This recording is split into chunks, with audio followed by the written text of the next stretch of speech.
So, welcome to my series that I call on my YouTube channel Book Brain, which is basically a bunch of book reviews that I chose to read and review.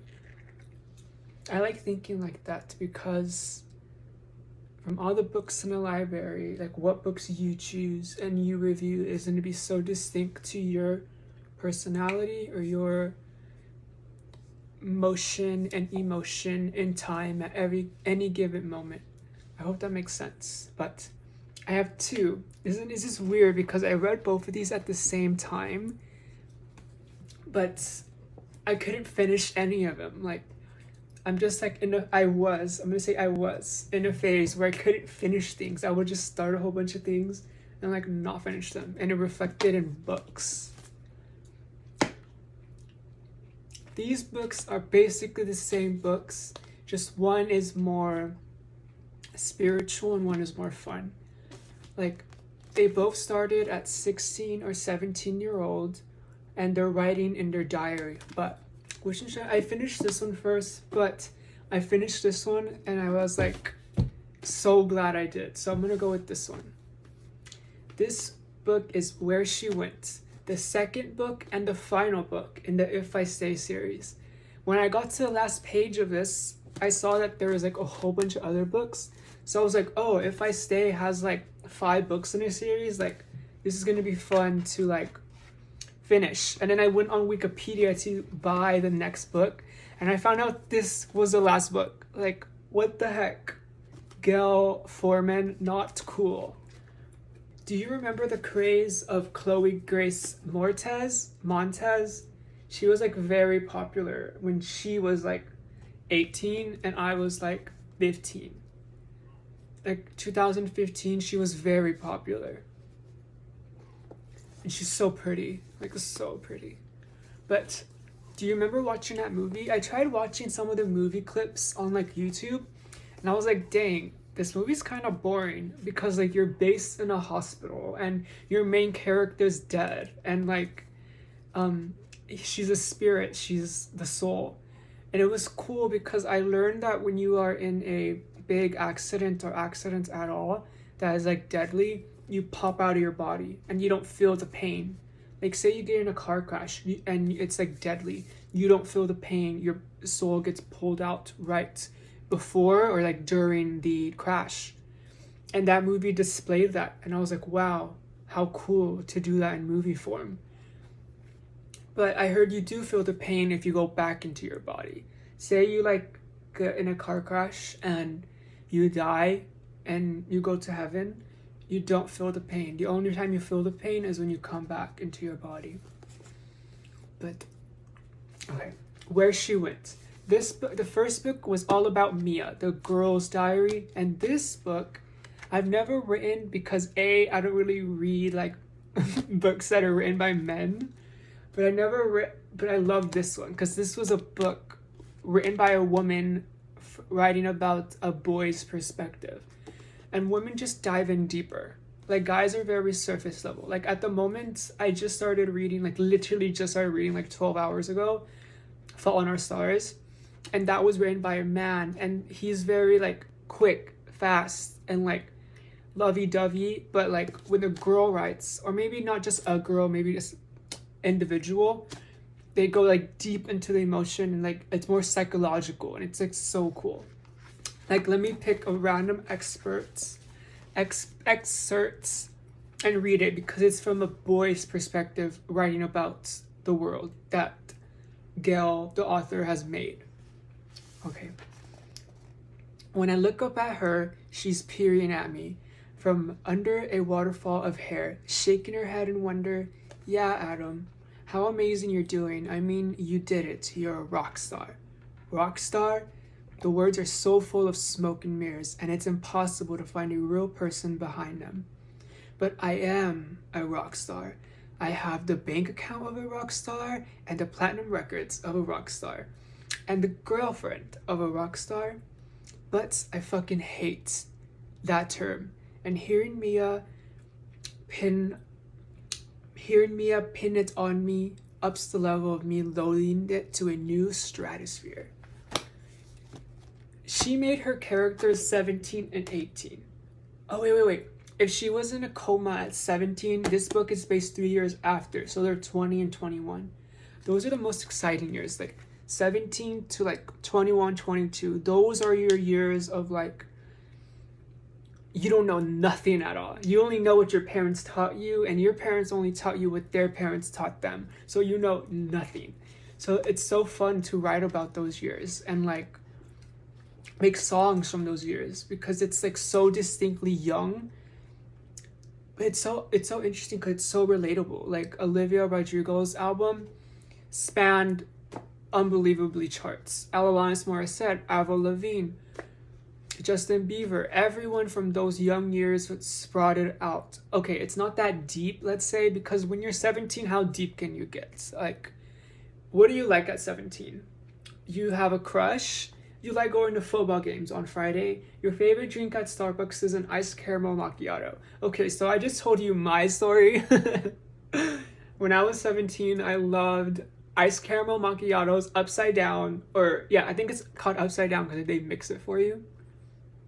But let's read the endings. I love the endings. Because we get to see him depressed, angry, because Mia cut him off. Mia cut him off because Mia was in the coma. Her family died. She is the only one that survived. And she felt psychologically that she needed to cut off. She wanted to be loved for who she was and not for her circumstances. And she felt that anyone who she had a connection with before the accident were only giving her pity love. And she didn't want that. She's strong. And she's musically talented, which is awesome. But this book had a lot to do with psychology and like why one does something. And one of the questions at the end that she asks the readers is like, let me read it. It's one of like the discussion questions. Here's one of the questions she asked the readers after they were done reading it to reflect on their experience. Do you consider Mia and Adam's relationship stronger on account of their history? Why or why not? What does the future hold for Adam and Mia? She kind of makes you question, like, was it worth going everything you went through? And the answer is yes, right? It was worth it, because I think the saying is true love comes from not hard labor, but hard work, or like the hard experiences, which I don't know if I really believe, but she gave us huge like relationship questions and problems based around 20-year-olds, like for like 20-year-olds to read, which is like pretty like weird and also like pretty cool. But this book took me like 2 months. There goes my bookmark. But it took me like 2 or 3 months to finish because I would read it in passages. But also I think that lends to the book, because you would finish one chapter and it would be like, oh my god, we were waiting for this to happen since the first book. And then the next chapter would be like completely different. It would be like a different topic. So like it kind of like wanted you to like not read it in one go, which I'm finding with Fault in Our Stars. Like I can't put that shit down. Now I get it now why it's written so to the point, and it moves so fast. Like that book moves so fast. This one moved so slow. But let's find one of the beginning chapters. We really get to see Adam Wilde grow, and he hates his life even though he is at the peak of his life in his career. In parentheses, because you don't know your peak in life, right? Until you're in it. But also, what if that peak is just getting you ready for something even bigger than that? Like your first relationship isn't your last, and it shouldn't be your last, because you'll know what you want and what you expect afterwards, after having that first relationship. So if you're in a relationship right now, break up. that's my tip. Okay. After that, the cello became her therapy. Physical, emotional, mental, the doctors were amazed by Mia's upper body strength, where her old music teacher, Professor Christie, had called her cello body. Broad shoulders, muscular arms, and how her playing brought her strength back, which made the weakness in her right arm go away and strengthened an injured leg. I love that passage because it's ironic. She got into a really bad accident. She almost died, but and everything, she had to get skin grafts, she had to get bones and metal put into her, but the only things that were not scraped and were like perfectly fine were her hands. And she needs her hands. Her hands is what she plays her cello and music with. How ironic that everything else was like broken, but that one thing that's going to push you forward and that's going to help you heal through this experience is what you need the most, your hands. It's almost like, I don't know her because she's a fake character, but it's almost like she needed, maybe she didn't need this, but maybe she needed, just like talk about it, she needed this experience to go through to wipe out everything that she didn't need beforehand, wipe out all those old relationships, except the one thing that she's going to fall back onto, which she's going to have to focus on because everything around her is not good and her body is broken. And if she tells doctors like how she's doing, they're going to say she's sick and that she's broken. The one thing she needed in her life was music and her gift. That was the only thing she needed to focus on, and her hands weren't hurt. I think that's like so like miraculous and so like serendipitous. But damn, does your family really have to go for you to find that out? I don't think so. Okay, so I want to say anything about this book. I would recommend it. I would recommend reading this book because it's a rock star's book. You're reading about a rock star's perspective about his, and how ironic that your worst breakup in your life gives you the best album of your career. Like, heck. That's how it works though, right? Like your worst times in life give you like, if you stick around long enough, it ends up giving you the best gifts. Like, think of, I've filmed like 3 videos, and every single video I've been talking about Ariana. So like, Ariana Grande, are you in my house? Like, I keep thinking about you because your story is so public, but it's real life, and it's playing out in a very like, for us to watch and like enjoy, which is kind of weird, and it would suck to be in her position, but I'm a pop culture scientist, so I will use her as a demonstration and objective. Her worst breakup, Mac Miller, Pete Davidson, her dancer from the honeymoon tour that she wrote Moonlight for, I forgot his name, Ray, I don't know. All those bad breakups led to like the most beautiful songs, like Moonlight, the Sweetener album, but she was in love, and then that breakup, boom, her biggest album to date. Thank you, next. I know it sucks while you're in the breakup that you hate it and you're mourning your loss and you're mourning who you used to be, but if you're mourning who you used to be, you're also making space for who you're gonna be. Okay, I need to repeat that because I need to take that advice. If you're mourning who you used to be, you're opening space and getting ready for who you're gonna be. So it's kind of like, say you're a snake, you shed that skin off so you can grow another one. And I feel like we all do that when we're not even aware of it. Like, a snake sheds its skin when it's time to shed its skin. It doesn't matter if he's like happy, if he's mad, if he's rich, if he's poor, he's gonna shed his skin. And that happens to humans too. It doesn't matter if, it's almost like on God's time, you have no say. But okay, let me pick some more ideas from this book.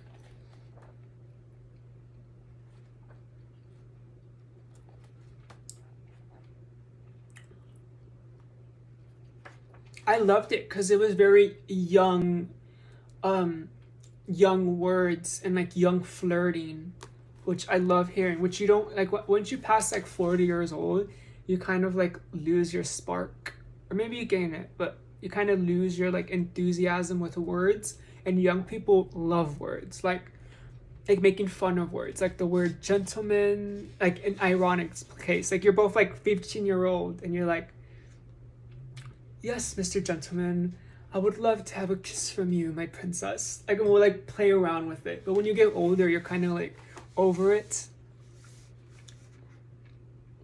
Like words like cheesy. Let's see other words. Weird, twisted, girlfriend. They're all very like young words.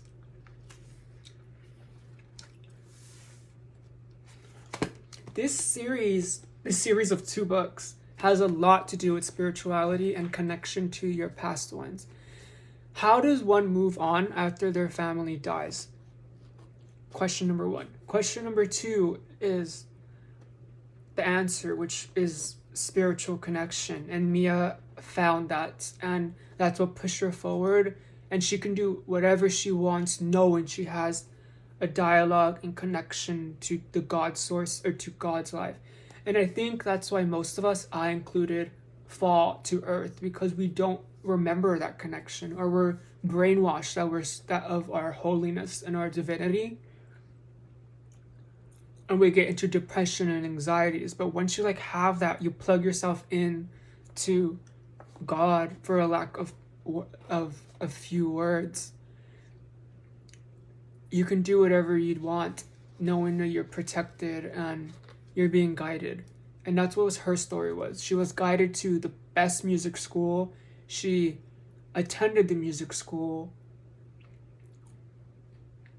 And I think the dialogue, I forgot what page it was. It was like, she said that her family gave her first cello as her gift. And now they're giving Adam, her ex-boyfriend, back into his life as a gift. That's how she interpreted it. And if you interpret life like that, it's so beautiful. Like viewing people, friends, as like gifts. Gayle Forman, I really loved what you're doing and what you've done. And to play the rock star, that's cool. I would love to play that role, like reading this shit. I was like, I can play that role. But Mia's gonna have to be a boy. Like, I don't know how I'm gonna, I don't know. An actor can like do anything. I was like, how am I gonna fall in love with a girl? But there's so much story in this book that it's easy for you to relate and love Adam and Mia. And you want them together. They are Romeo and Juliet. Read any book, any teen book, any adult book, everything goes back to Romeo and Juliet. Everything. This is my Croakland. Wait, let me see the Kodak sponsorship. I took a break to open up an ice cream.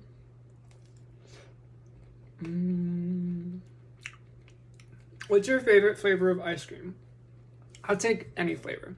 Any flavor at all. I swear, if you in the comments tell me that your favorite ice cream is cookie dough or cookies and cream, I will literally block you. That's like the most like common answer, but those ice creams are delicious.